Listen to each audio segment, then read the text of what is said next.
Hello, my dear students. So today we will discuss about the important things that are required to understand the organic reactions. So first of all, we will discuss about the breaking of bond in the organic reactions. So there are two types of methods for the breaking of bond. They are homolytic cleavage and homolytic cleavage and heterolytic cleavage. Heterolytic cleavage. Here, whenever we talk about any bond means generally it is formed by two electrons. Suppose there are two atoms bonded together, A and B. They are bonded together by a covalent bond. Then they share a pair of electron. Now, if this bond breaks, it means this pairing of electron also breaks, and while the pairing gets separated, then if both the electron move towards their parent atom, that means while breaking the bond, if one of the electron remain with A and other electron remain with B, then such a type of breaking of bond is called homolytic cleavage. And due to the homolytic cleavage, free radicals are free radicals are formed. Free radicals are formed. But if we talk about the heterolytic cleavage, it means if there is a bond between covalent bond between A and B where they share electron, and in this case if both the electron is taken by any one of these two atoms, then what happens here, one of the atom becomes positively charged and one of the atom becomes negatively charged. Suppose if this electron also move towards B, then B takes the electron from this bond and gets separated from A. In this condition, what happens? This A develops positive charge and B develops negative charge. Like A plus and B, since the electron move here towards the B, it accepts the electron. Here it develops negative charge. In this case, here ions are formed while breaking the bond, and the electrons which are there in the covalent bond are not equally distributed. That is why it is called heterolytic cleavage. Heterolytic cleavage. Due to the heterolytic cleavage of bond, ions are formed. Ions are formed.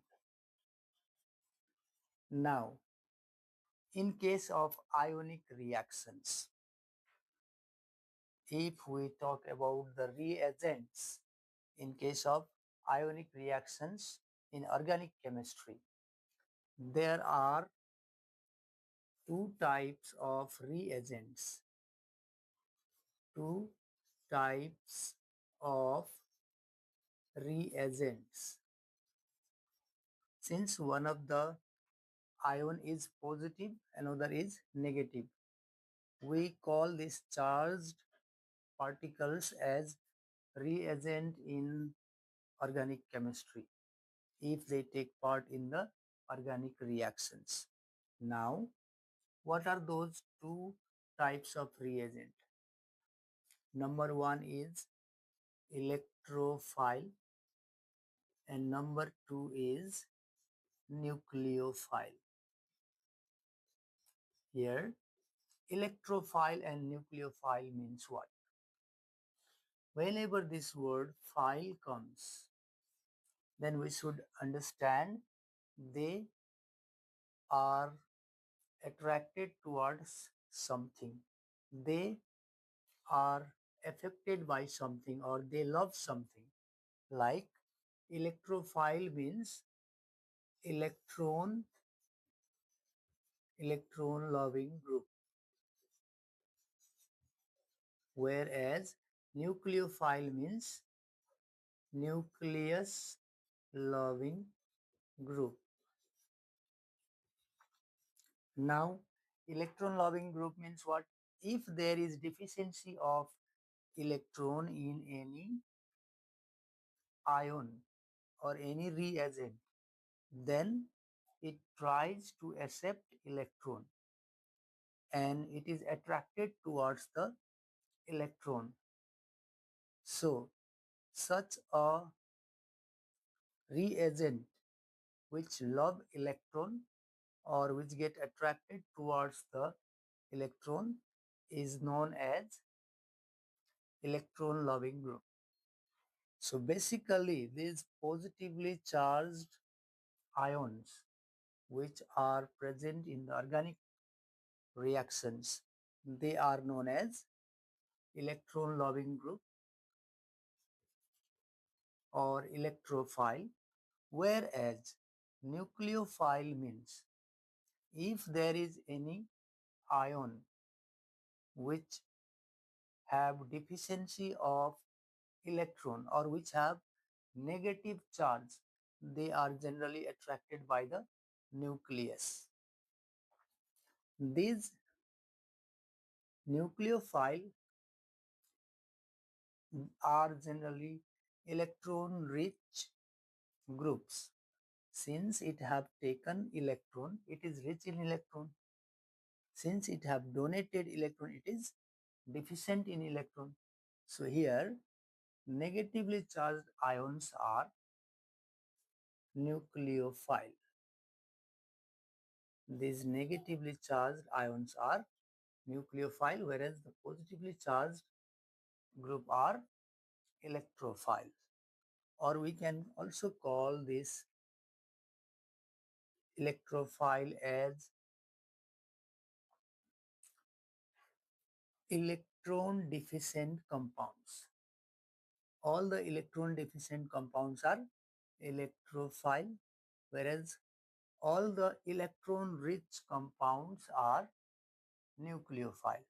So we have to understand this cleavage of bond or breaking of bond as well as these two reagents for understanding the reaction mechanism of organic compounds.